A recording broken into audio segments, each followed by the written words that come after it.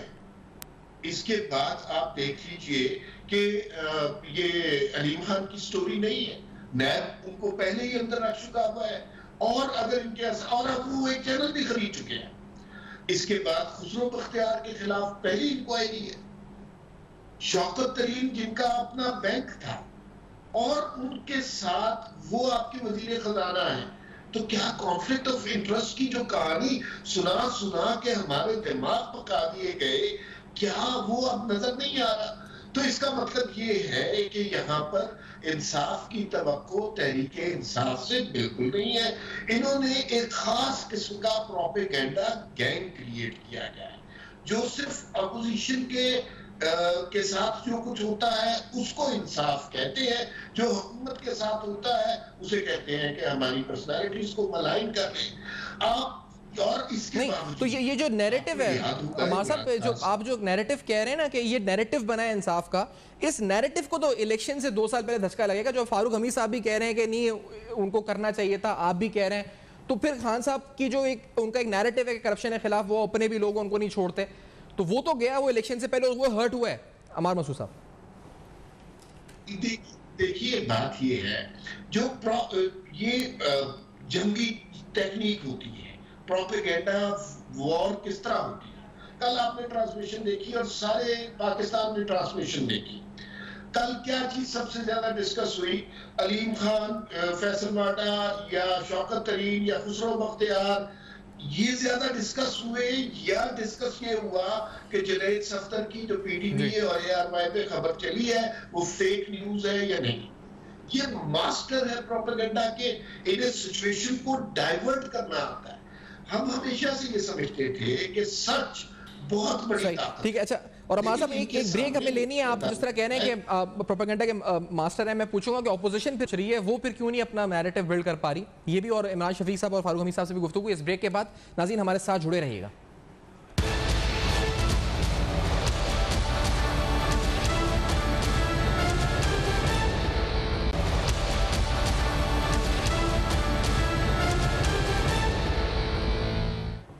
Welcome back. آپ دیکھ رہے ہیں بے نقاب، اور آج بے نقاب میں تفصیلاً اہم ترین سوالات اٹھا رہے ہیں. پاناما کے بعد پنڈورا، اور پنڈورا کا نتیجہ کیا نکلے گا؟ کوئی رزلٹ آئے گا یا نہیں آئے گا، یا صرف یہ باتیں کچھ دن تک ہوں گی؟ ابھی بات ہو رہی تھی سیاسی پہلو کے اوپر. میں عمران شفیق صاحب سے پوچھنا چاہوں گا پہلے، کیونکہ جو پاکستان میں قوانین ہیں، میں ایک بات کر رہا تھا، وہ کہتے ہیں جی ایک ایکسپرٹ تھے ٹیکس کے، وہ کہتے ہیں کہ انکم ٹیکس آرڈیننس 2001 کا آپ اٹھا لیں، فورن ایکسچینج ریگولیشنز ایکٹ اٹھا لیں آپ 1947 کی، the protection of economic reform act جو خاص طور پہ جس کا ذکر ہوتا ہے 1992 میں جو آئی، پھر اینٹی منی لانڈرنگ لاز اور دیگر جو ہیں وہ الاؤ کر رہے تھے کہ پاکستان سے پیسہ باہر جائے. یعنی ہم نے ایسی ریجیم خود ڈیزائن کی ہوئی ہے، بائی ڈیزائن ایسا رکھا ہوا ہے، اور اسی لیے یہ پیسہ پاکستان سے باہر گیا. Do you agree with this opinion? دیکھیں یہ بالکل غلط بات ہے. اس کی وجہ یہ ہے کہ کوئی بھی پبلک آفس ہولڈر ہے، اس نے بہرحال اپنے ایسٹس کو ڈکلیئر کرنا ہے، اور جو بھی پیسہ وہ باہر لے کے جا رہا ہے اس کو ڈکلیئر کرنا اس کے لیے لازم ہے. اگر اس جسٹیفیکیشن کو مان لیا جائے، پھر تو پاکستان میں بہت سے جو کیسز ہیں جو انہوں نے بنے ہوئے ہیں، جس میں 62 اور 63 کا ایک اطلاق بھی ہوا، وہ سارے کے سارے آپ ختم ہو جائیں. اور اب تو منی لانڈرنگ جو ایکٹ ہے 2010 کا، وہ تو بڑا کلیئر ہے. اس سے پہلے تک تو منی لانڈرنگ پاکستان میں جرم ڈکلیئر نہیں ہوا تھا، لیکن 2010 کے بعد تو بہرحال اس سے لے کر آج تک وہ جرم ہے. اور دوسری بات یہ ہے کہ جس پر بات بار بار ہو رہی ہے وہ یہ ہے کہ پاکستان میں آپ نے اپنی کمپنیاں اگر آف شور ہیں تو اس کو اپنے آپ جتنے بھی عہدیدار ہیں، پیسہ آپ جب بھی لے کے گئے، جیسے بھی لے کے گئے، وہ ایک بات کی بات ہے. پہلے تو آپ یہ بتائیں کہ آپ نے ان کمپنیوں کو کہیں ڈکلیئر کیا کہ نہیں کیا. آپ نے الیکشن کمیشن کے سامنے، ایس سی سی پی کے سامنے، ایف بی آر کے سامنے آپ نے ان کمپنیوں کو ڈکلیئر کیا ہے کہ نہیں کیا؟ عمران صاحب اس کا جواب کمپنیاں ڈکلیئر ہوں گی، اس کے بعد اگلی بات جائے گی کہ اس کے ذریعے کتنا پیسہ گیا، کب گیا، کیسے گیا، کون لے کر گیا، اس کی کس چینل کے ذریعے گیا، وہ جسٹیفیکیشن اس بات کی باتیں ہیں. پہلے آپ نے اس بات کی تحقیق ہونی ہے کہ یہ جو کمپنیاں آف شور ہیں یہ کن مقاصد کے لیے بنائی گئی تھیں، کن لوگوں نے بنائی تھیں، اور جن لوگوں نے بنائی تھی وہ کن کن عہدوں پر فائز تھے، وہ کیا کیا کاروبار کرتے تھے، ان کے آمدنی کے ذرائع مشکل ہیں. وہ کہتے ہیں جی پاکستان میں، مجھے نہیں، میں سمجھتا ہوں غلط ہے توجہ، لیکن جو جن کے نام آئے ہیں ان سے آپ ان کے ذرا پڑھیں نا سارے بارے ہیں، ان کے جو انٹرویوز چھپے ہیں. وہ کہتے ہیں کیونکہ پاکستان میں ٹیکس لاز اتنے مشکل ہیں، قوانین اتنے مشکل ہیں، اس وجہ سے زیادہ بہتر ہے کہ آسان اور ایزی ٹو آپریٹ اور ایزی ٹو فارم آف شور کمپنی میں اپنا پیسہ ڈال دیا. کہ پاکستان میں اگر آپ کا ایک بار ہم ڈکلیئر کر دیں تو ایف بی آر ایسا پیچھے لگتا ہے، رشوت خور یہ وہ سب آگے ہمیں گھیر لیتے ہیں، تو ہم اس لیے بچنے کے لیے ہم کہتے ہیں جی ڈکلیئر ہی نہیں کرو. وہ کہتے ہیں یہ بھی مسئلہ بتاتے ہیں عمران صاحب. دیکھیے جو پبلک آفس ہولڈر ہے یا گورنمنٹ آفیشلز ہیں یا ریٹائرڈ افسران ہیں، وہ اگر اس قسم کی جسٹیفیکیشن پیش کرنے کی کوشش کر سکتے ہیں تو بالکل پہلی بات تو یہ کہ قانون کسی سے بھی ایسی جسٹیفیکیشن نہیں مانتا، کیونکہ ہر شہری پاکستان کا جو ہے وہ قانون کا پابند ہے، اور جو قانون ہے پاکستان کا اس پر عمل درآمد تو ہر بندے کی ذمہ داری ہے. قانون کہتا ہے کہ آپ نے ٹیکس ادا کرنا ہے، ٹیکس کے قوانین مشکل ہیں یا آسان ہے، حکومت اس کو تبدیل کرنے کا پورا اختیار رکھتی ہے، لیکن جب تک وہ قانون ہے اس قانون کو برقرار رہنا اور اس قانون پر عمل درآمد کرنا جو ہے وہ ہر شہری کی ذمہ داری ہے. اس بنیاد پر آپ کسی بھی قانون سے چھٹکارا حاصل نہیں کر سکتے کہ چونکہ قانون سخت ہے اس لیے میں نے جو چور راستہ اختیار کر لیا ہے. تو چور رستوں کو اختیار کرنے کی جو ہے وہ قانون قطعاً اجازت نہیں دیتا. جس کسی نے بھی چور رستہ اختیار کیا ہے، جو جسٹیفیکیشن دے رہا ہے، اسے کہا جائے گا آسان لفظوں میں عذر بدتر از گناہ ہے. یہ کہ آپ ایسا عذر تراش رہے ہیں اور ایسا عذر پیش کر رہے ہیں جس کی کوئی جسٹیفیکیشن نہیں ہو سکتی. آپ پبلک آفس ہولڈر ہیں، آپ الیکشن کمیشن کے سامنے بار بار یہ بات میں کہہ رہا ہوں، وہ پاکستان کے تمام اداروں کے سامنے جو پاکستان کے پبلک آفس ہولڈر ہیں یا آفس بیئررز ہیں یا ایگزیکٹو کے لوگ ہیں جو سرکاری مراد لے رہے ہیں، سرکاری ایکسچیکر سے، پبلک ایکسچیکر سے تنخواہیں لیتے ہیں، پاکستان کی عوام کا پیسہ جن کے اکاؤنٹس میں بطور تنخواہیں جاتا ہے، وہ اگر آف شور کمپنیاں بنا کر بیٹھے ہوئے ہیں اور ان کے باہر کمپنیاں ہیں، وہ یہ کہتے ہیں کہ ہم یہ یعنی عوام کے ہی پیسے پر ان کا سارا نظام چل رہا ہے، اور وہ یہ کہتے ہیں کہ ہم یہ اس ٹیکس کے نظام سخت ہے، تو ایسی کوئی جسٹیفیکیشن قانون ماننے کے لیے تیار نہیں ہے. اور یہ جسٹیفیکیشن اس کی بنیاد پر اس بات کی علامت ہے کہ ان لوگوں کے خلاف سخت سے سخت کارروائی کی جانی چاہیے. جی عمار صاحب کچھ کہہ رہے ہیں، فاروق صاحب کچھ کہہ رہے ہیں؟ میں کچھ کہنا چاہتا ہوں فاروق حمید. اچھا فاروق حمید صاحب، میں آپ ہی کی طرف آ رہا تھا، مجھے بتائیں کہ پھر یہ اس پر آپ کچھ ایڈ کرنا چاہ رہے تو بتائیے گا، اور پھر ہم امید رکھیں نیب سے، ایف آئی اے سے، ایف بی آر سے اب اس دفعہ، یا امید ہی نہیں رکھنی چاہیے ہمیں؟ اب ذرا کر لی مجھے 1.5-2 منٹ دے دیں. پہلی بات یہ ہے کہ یہاں پہ شوگر کمیشن بنا، آٹا کمیشن بنا، پیٹرول کمیشن، پتہ نہیں کتنے کمیشن بنے پچھلے 3 سال میں، ایک شخص کے خلاف کارروائی نہیں ہوئی کہ ایک شخص اریسٹ بھی نہیں ہوا وغیرہ وغیرہ. نمبر 2، یہ جو پینڈورا باکس والا جو کیس ہے، اس میں اگر آپ دیکھیں تو 2 شوگر بیرنز جن کا نام یہ خسرو بختیار صاحب اور منیر صلاحی، یہ شوگر کمیشن میں بھی رپورٹ میں بھی آپ کو پتہ ان کے نام آئے تھے، ابھی یہاں پہ بھی ان کا نام آ رہا ہے. تیسری بات تو میں کہنا چاہ رہا ہوں، اینڈ میں سمجھتا ہوں ہونا یہ ہے، یہ لوگ اتنے با اثر لوگ ہیں، اتنا ان کا اثر ہے، they're so the powerful elite of this country، یہ جائیں گے ایونچولی. یاد رکھیں ایک ایمنسٹی اسکیم آئی تھی اور ایک اور ایمنسٹی اسکیم جس میں 2017 کے بعد بھی آئی تھی، اور اس ایمنسٹی اسکیم میں پھر چند 3-4% دے کے سر ہم آئی ایم ایف پروگرام میں آئی ایم ایف سر کیسے آئی ایم ایف آپ کو دینے دے گا ایمنسٹی اسکیم؟ نہیں پہلے بھی ہو چکا ہے نا، 3-4 سال پہلے بھی ہوا ہے. دیکھیں اس سے یہ ہے کہ F B R will make a lot of money. یہ آپشن ان کے مجھے لگ رہا ہے کہ یہ آئے گا. اب امپورٹنٹ بات جو میں کہہ رہا ہوں، نمبر 1 احتساب کا اصول، no one is above the law، accountability for all، کوئی ٹیکس ایویژن نہیں کر سکتا، کوئی مس ڈیکلریشن نہیں وغیرہ، یہ تمام چیزیں.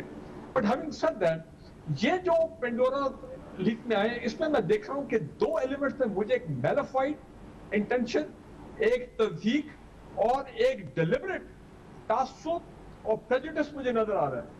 اور وہ یہ کہ بھائی آئی سی آئی جے آپ کا کیا کام ہے یہ کامنٹ کرنا کہ prime minister Imran Khan selected ہے یا ان کے پیچھے کون ہے، فوج ان کے پیچھے ہے، یہ ان کا کام نہیں تھا. نمبر 1. نمبر 2 یہ مجھے ابھی بھی لگ رہا ہے کہ کچھ یہ جو سینئر آرمی آفیسرز کے نام ریٹائرڈ لیے جائے. میں کسی کو ڈیفینڈ نہیں کر رہا ہوں یہاں پہ. مجھے لگتا ہے کہ یہ ایک فوکس تھا. واشنگٹن پوسٹ میں بھی ایک آرٹیکل آیا ہے. یہ وہی ایک مائنڈ سیٹ ہے انٹرنیشنل اسٹیبلشمنٹ کا کہ جب کبھی کوئی ایسی چیز ہو, پاکستان آرمی کے جو ریٹائرڈ لوگ ہیں ان کو پہ فوکس کرو, جو کہ ایک کافی عرصے سے ایجنڈا چل رہا ہے. مثال کے طور پہ ایک لیفٹیننٹ جنرل صاحب ہیں, مجھے بڑا عجیب سا لگا کہ ان کی سسٹر کا نام لیا گیا ہے. بھائی اگر آپ بچوں کا نام لیں, بچوں کے بارے میں کہیں تو کچھ بات سمجھ آتی کہ بھائی میں اپنے نام نہیں کرنا چاہتا, میں اپنے بچوں کا نام, لیکن سسٹر بہرحال یہ بات مجھے سمجھ نہیں آئی ہے. آگے میں بڑھتا ہوں. پاکستانی نہیں, لیکن آگے بڑھنے سے پہلے فاروق صاحب آپ یہ تو مانتے ہیں کہ احتساب تو سب کا پھر ہونا چاہیے نا, مطلب یہ کہ غلط ہے صحیح ہے, انسپیکشن کمیشن میں تو سب کو جانا ہے نا. آپ کا موقف یہ ہے کہ نیریٹو آپ سب کو جانا, وہ جانا تو ہے نا اس پہ. جی آگے. یہ اس نے ایک میلافائڈ, مجھے یہ اچھا آگے امپورٹنٹ چیز, پاکستان کے عوام اس گورنمنٹ سے یہ پوچھتے ہیں کہ جناب 2 سال پہلے آپ نے ہمیں کہا تھا کہ سوئس گورنمنٹ نے سوئس اکاؤنٹس کے بارے میں اب نیا قانون پاس کیا ہے. انہوں نے کہا کیونکہ ہم OECD کے ممبر ہیں کہ جناب ہم جو ممالک چاہیں گے ہم ان کے ساتھ انفارمیشن شیئر کریں گے سوئس اکاؤنٹس کی. بھائی بات مجھے بتائیں کہ یہ گورنمنٹ 2 سال سے چپ کیوں ہے؟ سوئس اکاؤنٹس اس میں $200 ارب ہے, $97 ارب ہے, نام ہی اب کوئی نہیں لیتا. وہ کیا ہوا سوئس اکاؤنٹس کو؟ نمبر 2, آصف زرداری صاحب کا $60 ملین کا بڑی ہنگامہ ہوتا تھا اس ملک میں. Every is quiet. What happened to the $60 million? اچھا کیونکہ آپ نے زرداری صاحب کا ذکر کر دیا, میں فاروق صاحب مجھے کیونکہ وقت پہ عمار مسعود صاحب کو بھی تھوڑا, عمار مسعود صاحب مجھے آپ سے یہ پوچھنا تھا, یہ ابھی زرداری صاحب کا ذکر کیا سر, آپ نے کہا یہ پروپیگنڈا بنانے کے ایکسپرٹس ہیں, یعنی نیریٹو بلڈ کر دیتے ہیں جلا جھوٹا سچا چھوبی, تو اپوزیشن کیوں نہیں کر پاتی؟ یہ وہ تو ان سے زیادہ سیاست میں پہلے سے ہیں, سیاست سمجھتے ہیں. یہ شہباز شریف صاحب ہیں, مریم نواز صاحبہ ہیں, آصف زرداری صاحب ہیں, وہ کیوں نہیں بنا پاتے ایسا نیریٹو کہ وہ بتائیں کہ ہاں جی عمران خان صاحب کا جو نعرہ ہے کرپشن کے خلاف جنگ کا وہ جھوٹا ہے, ان کے اپنے لوگ کیوں نہیں اپوزیشن بنا پاتی ایسا نعرہ؟ عمار صاحب بہت ہی اچھا سوال کیا, and I'm very glad you asked me this question. دیکھیے ابھی تک یہ ہو رہا ہے کہ ایک پروپیگنڈا کریٹ ہوتا ہے اور اس کے بعد اپوزیشن اس میں سے سچ تلاش کرنے کی کوشش کرتی ہے. جیسے کل کی مثال لے لیتے ہیں, اور یہ بات نقطہ سمجھنے والا ہے کہ کل جو فواد چودھری اور شہباز گل نے کیا وہ ایک فیک نیوز تھی. یہ سارا دن فیک نیوز کے خلاف قانون بنانے لگتے ہیں, وہ فیک نیوز تھی نا. لیکن فرض کیجئے کہ مریم نواز اس پہ سٹانس نہ لیتی تو آج پورے پاکستان کو یقین ہوتا یہ جنید صفدر کی 5 کرتی ہیں. اپوزیشن اس حکومت کے پروپیگنڈے کا مقابلہ کر رہی ہے سچ سے. انفارچونیٹلی یہاں پر سچ کی تصدیق ہونے میں کئی برس لگ جاتے ہیں. اس وقت تک پروپیگنڈا مشینری کسی اور کام میں کہیں آگے بڑھ چکی ہوتی ہے. اور ہم نے ہمیشہ یہ سنا ہے کہ سچ بڑی اچھی چیز ہوتی ہے, لیکن یہاں پر سچ بدقسمتی سے جھوٹ بن گیا ہوا ہے. اور اس کا مقابلہ, میری اس جگہ میٹنگ بھی ہوئی, میں نے انہیں سمجھایا اس کا مقابلہ آپ سچ سے نہیں کر سکتے. یہ سچ سے سمجھنے والے لوگ نہیں ہیں. اس کا مقابلہ اینٹی پروپیگنڈا گینگ سے ہی کیا جا سکتا ہے. یہ جتنے جھوٹے لوگ ہیں آپ دیکھیے نا, تصور کیجئے کہ گزشتہ چند ماہ سے کس طرح فیک نیوز کے خلاف قوانین بنوائے جا رہے ہیں, صحافیوں کو کس طرح سیمینارز ہو رہے ہیں, یہ سب. او بھائی یہ سب سے بڑے فیک نیوز دینے والے یہ حکومت ہے. یہ 35 پنچر سے لے کر اور کل جنید صفدر کی کمپنیوں تک ہر چیز فیک ہے. اس کا مطلب ہے انصاف کا نعرہ فیک ہے, احتساب کا نعرہ فیک ہے, کرپشن کے خلاف جہاد فیک ہے, عمران خان بہت ایماندار ہے, یہ فیک ہے. تو یہ صورتحال اب کسی کو, یہ لاجیکل سچویشن نہیں ہے. اس میں سے اگر آپ لاجیکل سلوشن نکالنے کی کوشش کریں گے تو آپ نہیں نکال سکیں گے. آپ کہہ رہے ہیں کہ مزید اس کا جھوٹ کا مقابلہ جھوٹ سے کریں, آپ یہ کہہ رہے ہیں, اور زیادہ جھوٹ سے کریں. سچ سے نہیں ہو رہا, بدقسمتی سے. مثلا ابھی آپ دیکھ لیجئے سارے پاکستانیوں کے ذہن میں یہ بات بٹھا دی گئی ہے کہ اصل چور